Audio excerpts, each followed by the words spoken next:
Hey everyone, Cynikill here. This week we are taking the disaster Pokemon Absol through the test of can it defeat the Pokemon champion solo with no items in battle. I have a feeling this is going to be super easy to get through, just knowing what Absol's base stats are. I mean, look at that attack stat. It's basically double most of its other stats. Depending upon what moves we select for our run, this could actually be pretty fun.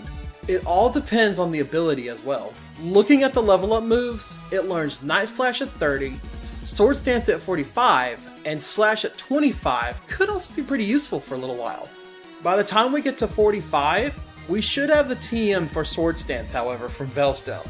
Speaking of TMs, there are so many damn good TMs that Absol can learn. I like Aerial Ace since it's easily obtainable, and also Iron Tail. To get the tail, we will have to go through Iron Island, but that's not a big deal. All in all, this could be an extremely fast run. In fact, faster than most of my other ones. Let's talk about the rules of the run. I'm only allowed to use and attack with Absol. No items in battle, though held items are fine. Otherwise, hit that subscribe and like button. Let's get that Absol looked at and see what we're going to be up against. Hasty Nature increases speed while reducing special defense. Could be rough, but let's see as we go through here. Its ability is the best one we could have actually gotten. Super Luck increases critical hit chances by 1 stage. Pairing that with Night Slash is going to be absolutely amazing.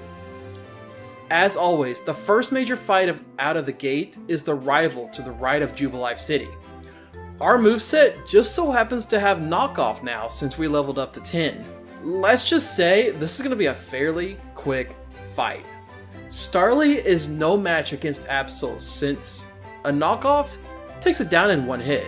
One thing you're also going to be seeing a lot of in this run is critical hit. Absol will crit often and crit hard as well. With Starly out of the way, it's Chimchar's turn. Absol is a speedy boy and gets the one shot on Chimchar with knockoff as well. Our rival, named Marcus this time, goes down with little resistance, and from here we move on to Orberg City and our first gym badge. To be honest, I was not sure we were ready for this since rock types typically have high defenses. Against the rock type Pokemon, dark type attacks are the way to go since they are neutral damage. The Geodude went down without a fight. The only turn it got was used to bolster defense.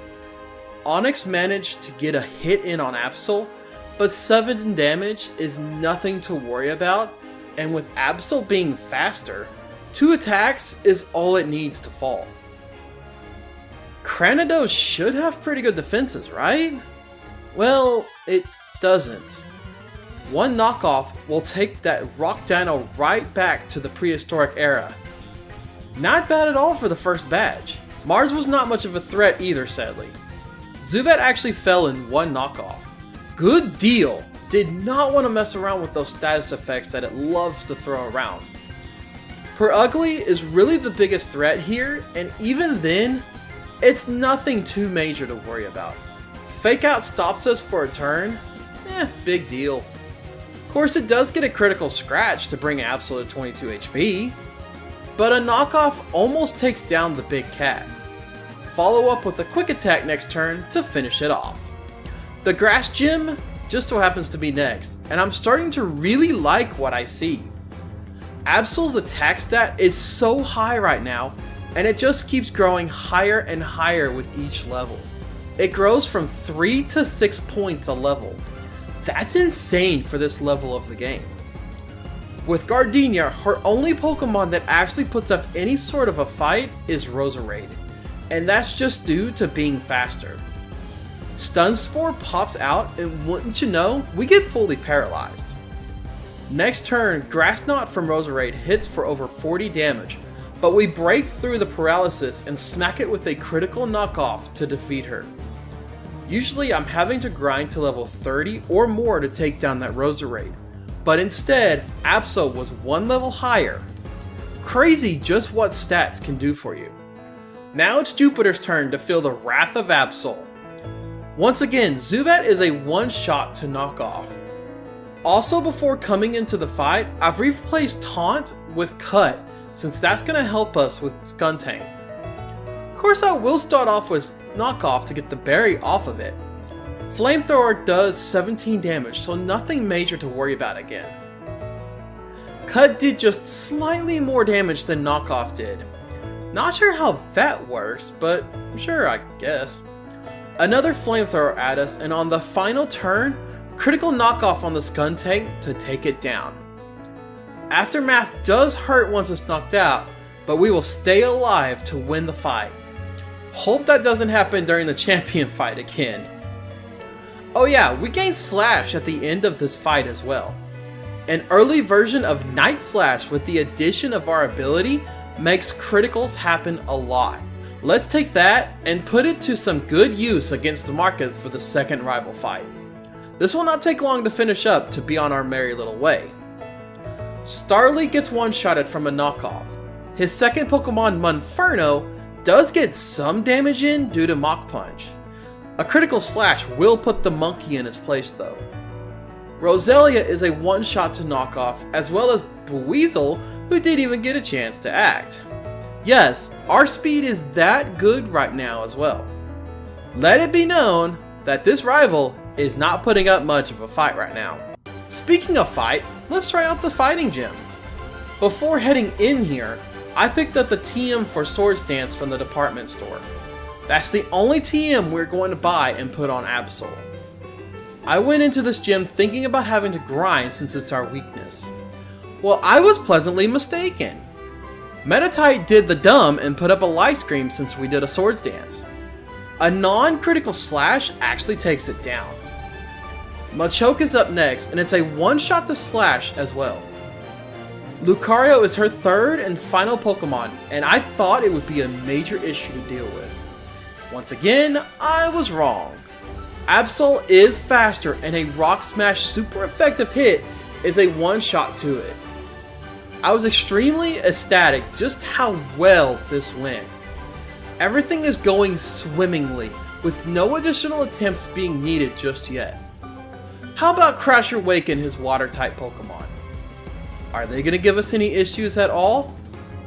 Gary has the Intimidate to drop our attack a stage, but we're not going to let that affect us as we pop our Swords Dance straight away. Now that we have Night Slash, let's put it to some good use. With our attack at a +1, a critical Night Slash is going to take Gary right on down in one hit. Quagsire is next up, and we got a critical Night Slash to its derpy little face. One attack, and down it goes. Finally, it's Floatzel. Once again, I was surprised to find out that Absol was faster than Floatzel, and a non-critical Night Slash will take it down in one hit. No more crashing for Wake. But one more thing, while on the way to Wake, the TM for Aerial Ace was picked up off the ground to give to Absol in place of Rock Smash. It's going to be extremely useful later on. You know who isn't useful? Marcus. Why? The third rival fight actually blocks you from taking on a Galactic Grunt and stopping something bad happening in the future. Let's make him feel bad about his decision by beating up his team. Starly again goes down in one hit, this time from a non-critical slash. Monferno actually did some damage with a critical Mach Punch. 60 damage is nothing to scoff about, but it's down from a critical slash of our own. Buizel decided to Aqua Jet for a tiny bit of damage, but then gets one shot from a critical slash. Finally is Roselia once again. Night Slash knocks it out in one attack before it can even do a single point of damage. And once again, Marcus is down. Still gotta love how his team does not change between the second and third fights. Enough about the rival though, let's get on with Fantina. This is going to be another one of those cases where Absol will just take down each member of their team in one attack before they actually get a chance to attack. Once Drift Bloom goes down, Aftermath happens to deal some damage. Then I started questioning if Absol was actually faster than the other Pokemon. Question 1 was answered with Gengar being slower and getting knocked out by a critical hit Night Slash.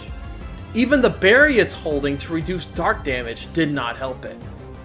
Thank goodness Cursed Body did not activate.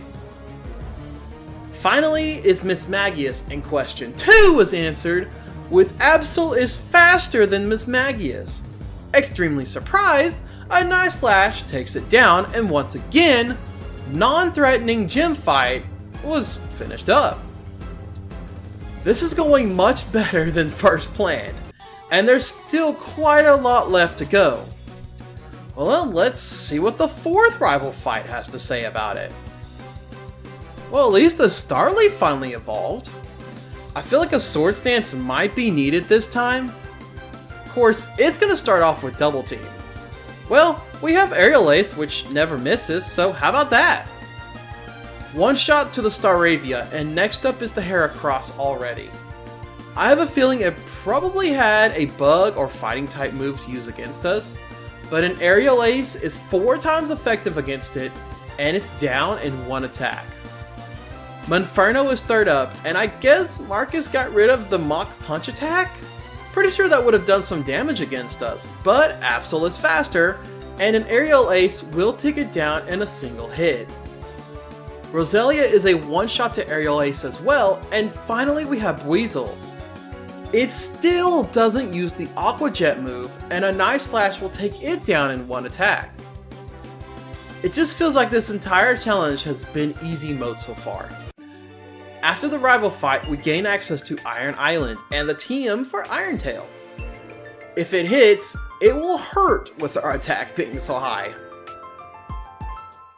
While I was in Veilstone earlier, I picked up the Wide Lens item, which will increase our accuracy of all of our moves by 20%.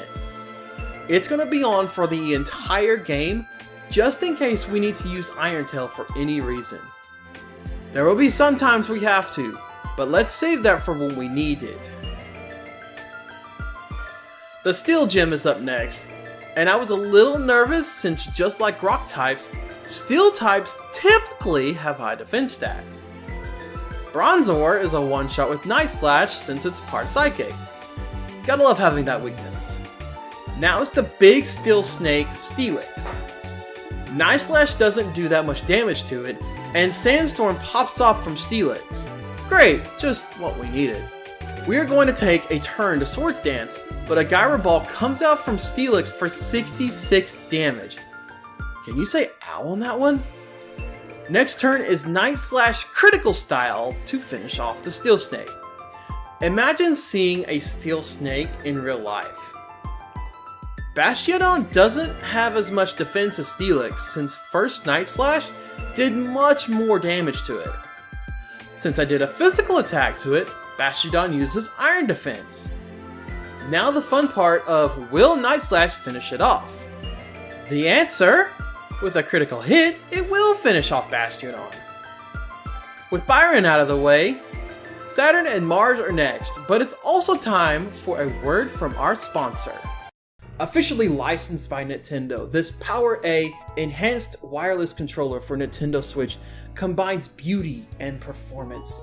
Each rechargeable controller features world-class art, along with awesome gaming features. They all come with 10 feet 3 meter USB-C charge cables. Plus, Power A backs all products for 2 years to reinforce quality commitment. Some of the features you get are rechargeable lithium-ion batteries, up to 30 hours per charge, 2 mappable advanced gaming buttons, embedded anti-friction rings for smooth thumbstick control, and that can be used when the Nintendo Switch is docked or undocked. I have been using Power A controllers for at least a year now, and I love them. Use code Syndikill to get 5% off your order today. Play your way. Warning! It's about to get a little chilly in here. As always, Snow Warning starts off the Candace fight from Snover. I want to be as prepared as possible here and start off with the sword stance. Snover does miss to make it to where no status afflictions can be done on our team. Doesn't really affect us at all, and Aerial Ace will do the job against it.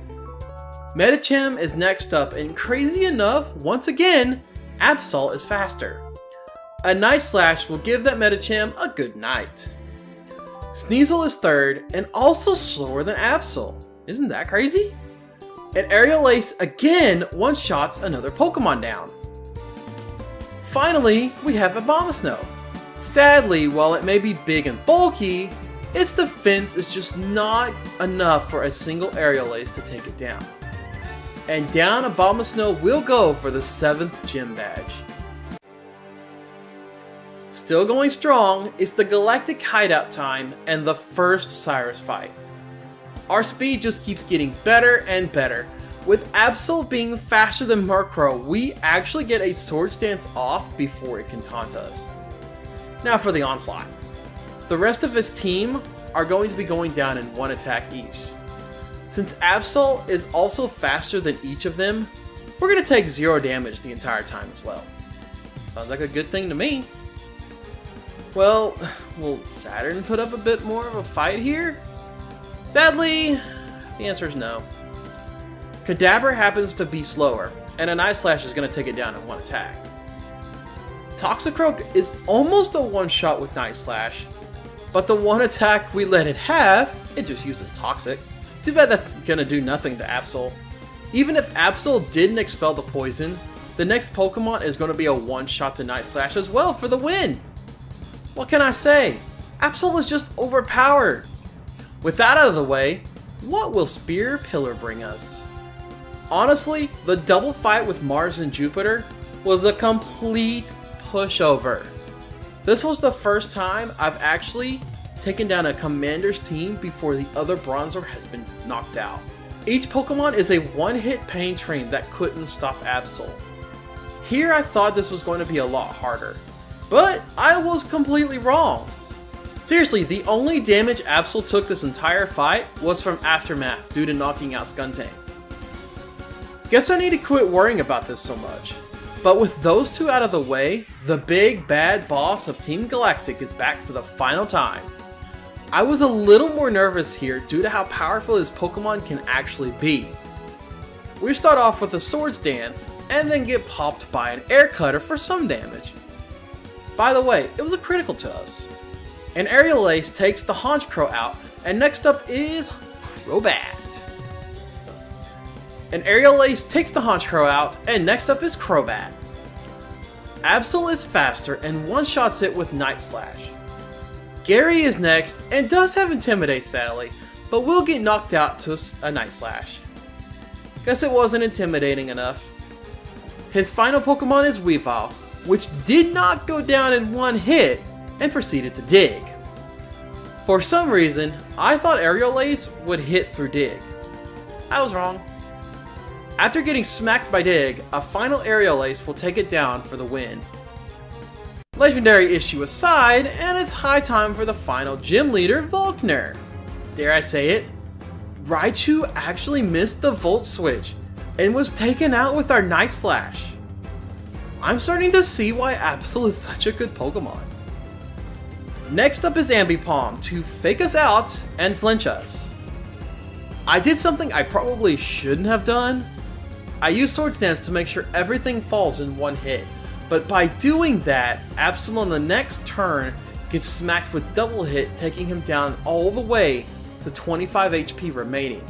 And there are still 2 other Pokemon remaining. Of course, Ambipom gets knocked out the same turn, and onto his third Pokemon, Octillery. Absol is faster, and we knock it out with our Night Slash. Now for the trump card, Luxray.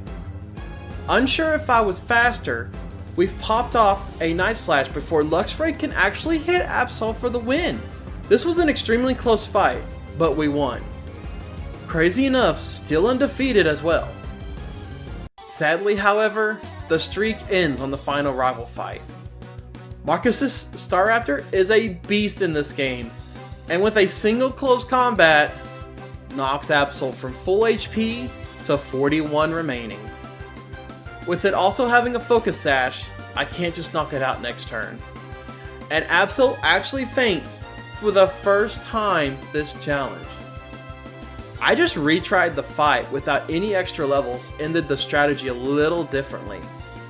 Night Slash will knock off the focus sash, and this time it uses luck? Why? Just knock it out the next turn, I guess. Next up is Infernape, and this is very interesting. I forgot, it also has close combat, and will one-shot you from full HP. Crazy enough, it misses, and our Aerial Ace connects to bring it to about half HP. Here we go again, and it misses the close combat again! Seriously, close combat is 100 accuracy, but our friendship is making it miss. Thanks to that lucky break, we take it completely down. Next up is Snorlax. Now I can finally use a Swords Dance, but then we get yawned. Absol knocks out the Snorlax, but falls asleep as the Heracross comes out. This was the only time I've ever thought it actually had a fighting type move. Crazy enough, it actually doesn't. It's actually one of his weakest Pokemon. I mean, Rock Slide can be deadly, but only if you're super effective against it. I mean, I guess it actually has to hit with it first. Next turn, Absol finally wakes up and Aerial Aces Heracross for the knockout. Roserade is next up and gets knocked out in one hit as well, but not before its ability poisons Absol. Yay for races against time, or it could just expel the poison. Finally is Floatzel. Its Ice Fang barely did any damage, and a Night Slash finishes off the final rival fight for good this time. With all of the badges and the final rival fight finished, it's time to take on the Pokemon League. Bug is one of Absol's weaknesses, and the first Elite Four member, Aaron, is just chock full of them. Even so, it will not pose to be much of an issue here. Before coming into the league, however, we get a few more levels just in case of screwy things happening. First turn is Absol Swords Dancing and Dustox using Toxic.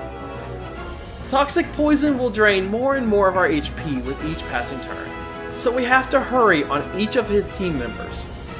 Starting off with an Aerial Ace on his Dustox to bring it down. Beautifly doesn't even get a chance to act and Aerial Ace knocks it out. At this point, the poison is expelled from Absol's body. Good. I hate toxic poison. Next up is Vespiquen. I went for a Night Slash just in case, since I know it's got really good defenses. It's a one-shot due to a critical.